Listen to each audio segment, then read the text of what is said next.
Husband abandoned me to attend his sister's lavish wedding while I was 9 months pregnant. I ruined my SIL relationship and exposed her lies. I'm 35F. I have been married to my husband, Andrew, 39M, for the last 7 years.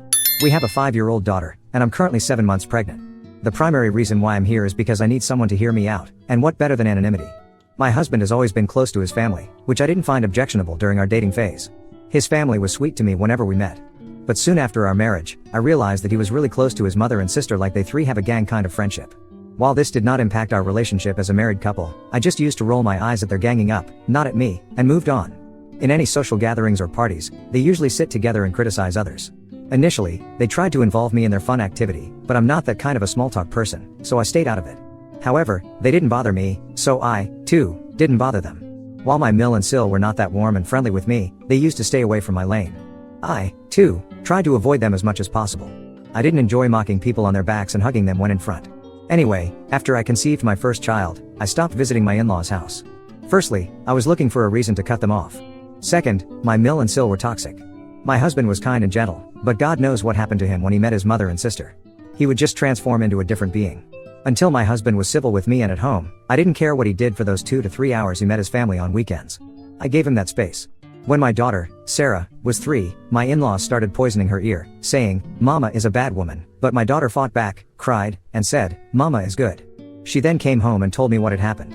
My husband laughed at this situation, saying they would have just teased the little girl, but I knew the real intention behind it. Since then, I have never left my daughter alone with those evil women. Things started going south last year when my Sil began dating a wealthy businessman from Scotland. It is understandable that she was over the moon to have found such a man falling for her, but why on earth my husband was so excited about that dig? It really kept me wondering. To give a little background about my in-laws, my Phil retired years ago and lived in his ancestral farmhouse by the countryside. I've met him only a handful number of times, and he's a no-nonsense person, unlike others. Probably, that's the reason he had moved out to seek peace. My Mill and Sil are jobless and surviving on the rent of one of Phil's properties and allowance from him. My husband also pays his mother a part of his salary as an allowance. I have always been self-dependent, so I don't mind Andrew giving some grands to his mother. Coming back to the main point, ever since my Sil started dating that rich man, her attitude changed completely, for worse. She considers herself to be a princess or so. She would often flash those expensive gifts which she got from her boyfriend. At the family gathering or any social event, my Sil left no opportunity to show off to everyone how rich her boyfriend was. The funny part is my Mill also had her feet floating. She would giggle with Sil like they were both teenagers. Their behavior got on my nerves, and my annoyance was clear on my face. It's not that I'm jealous or so, why would I be? The thing is, since my Mill and Sil were surviving on a tiny budget, they never crossed their line because they barely had anything to show off or look down upon me. However, with her new profound love, they both subtly tried to demean me and accused me of being jealous of them. Of course, they didn't say this on my face, but I got the hint from their body language, and some of the relatives also confirmed the same. Soon after this, I got pregnant with my second child, and thank God. It saved from visiting their place. Andrew would insist that I let Sarah spend time with them alone, but Sarah wouldn't budge. She is 5, yet she doesn't want to be with them. I know some of you would blame me for turning my daughter against my in-laws. Let me tell you, children have better senses than adults. They can differentiate between love and fakeness. My first pregnancy was difficult. I was put on bed rest, but my in-laws never visited to check on me. My second one is comparatively easier, but they visit me often. No, not to check on me but to show off their new jewelry collection, a trendy dress, or a bag worth thousands of dollars. My Sil would just go gaga over her boyfriend's richness and how they are planning for a grand wedding in Scotland and so on. I just nodded with a plastered smile on my face and sighed under my breath, "Good for you." A week ago, my Mill and Sil showed up. Out of the blue, they started praising my cooking. Sil said that she loved the apple pie and bacon donuts I made. Rather than happy, I got suspicious of their gesture. I asked them why they suddenly remembered that dessert I had served them probably years ago. They were taken aback that instead of thanking them for their kind words, I directly jumped to the point. Sil said that she had been craving an apple pie for a long time, and none of the restaurants were able to match the taste I baked. So, they wanted me to prepare those for her. I thanked them and told them I wasn't keeping well and baking would take additional effort, which I couldn't manage with my pregnancy and a toddler. They were not ready to take no for an answer and still insisted that I bake it for her. I could not push back further and said I would try to bake it whenever I felt okay. My Sil hugged me, the first time after my wedding, and said she wanted it on Sunday. I didn't say anything further or notice why she asked me to have it on Sunday. To be honest, I didn't intend to make it at all. I said I'd try just to dodge the bullet at that moment.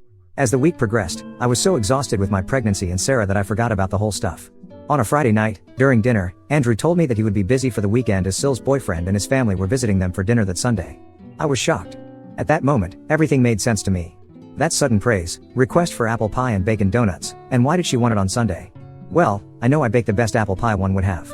I mean, I'm truly good at it, but this doesn't mean I would give in to their trap. I informed Andrew about his mother and sister's visit and the request for dessert. Andrew said that his Sill's boyfriend and his Scottish family have a sweet tooth, and they have heard a lot about American apple pie and wanted to taste the authentic one.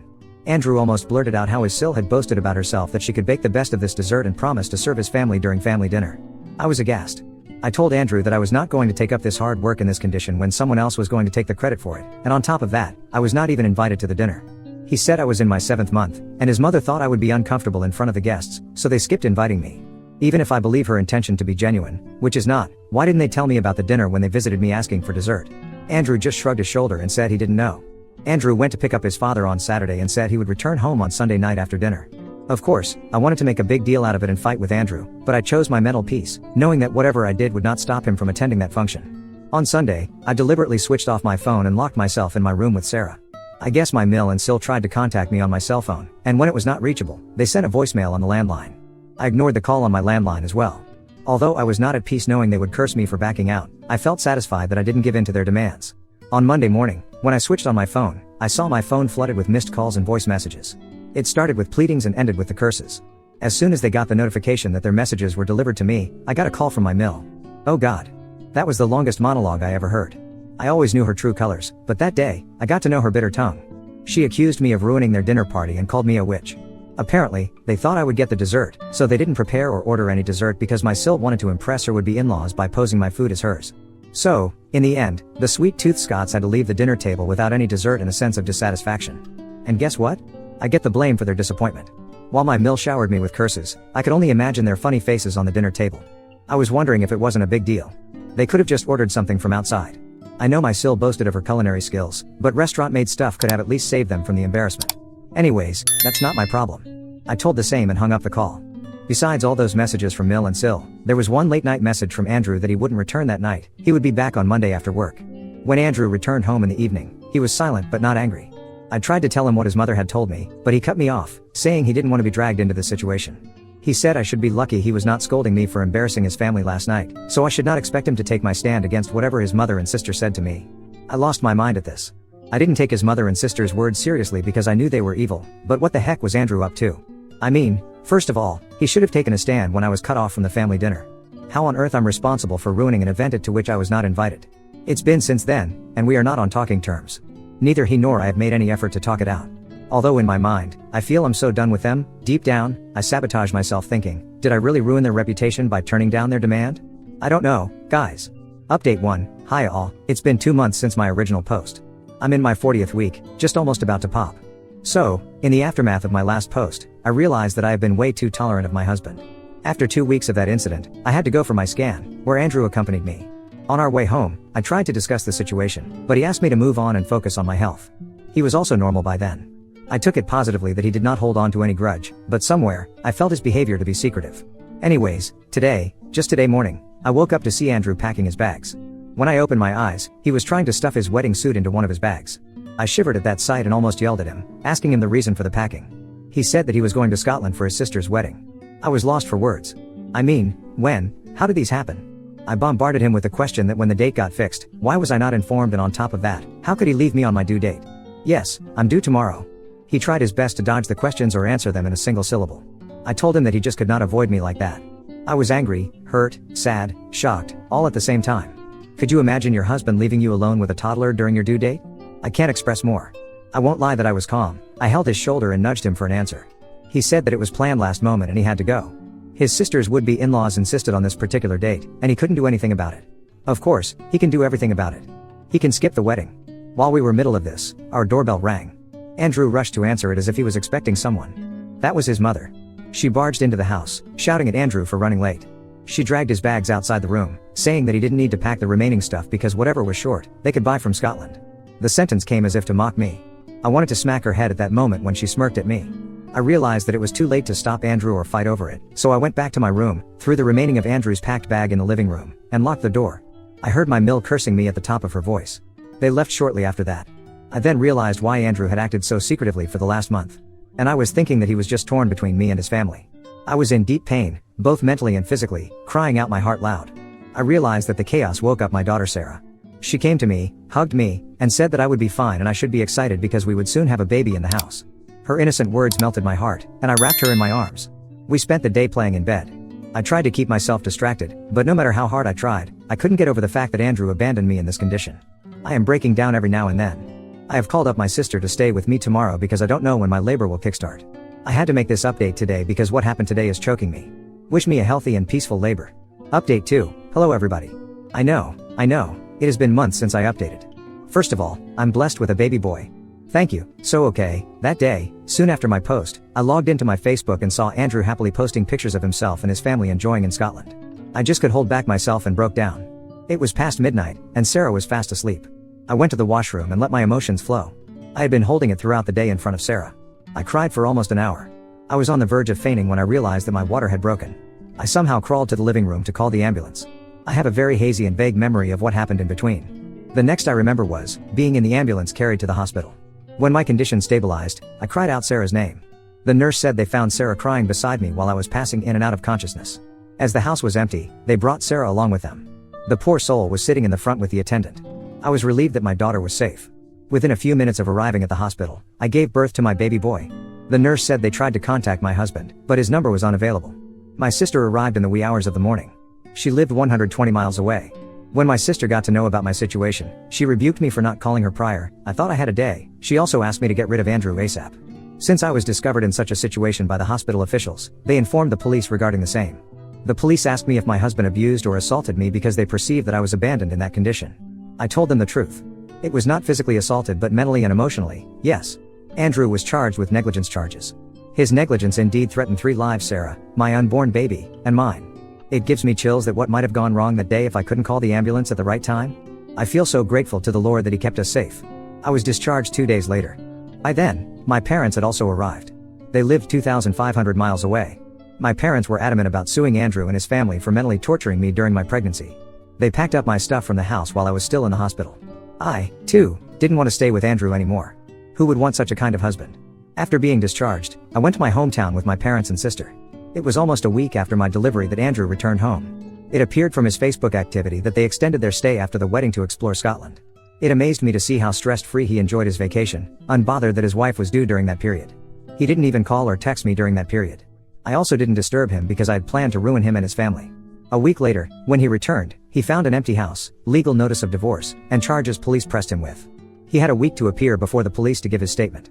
He panicked, called me 100 times. I won't lie, I enjoyed the sight of his endless calls and pleading voicemails. Soon, I got calls from my mill and voicemails begging me to talk to them. I told my parents about it. They called Andrew and asked him to visit our house. He flew down to our house on that very day with his mother. My parents humiliated both of them for torturing me and threatened to ruin both of their lives. Andrew insisted on talking to me in private. He literally begged me for forgiveness and reconciliation. He started emotionally trapping me by saying that our child needs a father too, and I shouldn't deprive them of happiness. I asked him the gender of our second child, and he was dead silent. My boy was a week old, but his father didn't know he was born. Do you think a child needs that kind of a father? His mother, too, pleaded for forgiveness, saying that these court cases would damage their reputation in front of their new relatives, Syl's in-laws, but I didn't care. I just laughed at her reason. Ultimately, when they were asked to leave, they insisted on seeing the newborn, but I didn't want their eyes and shadow on my children. My father chased them out of the house.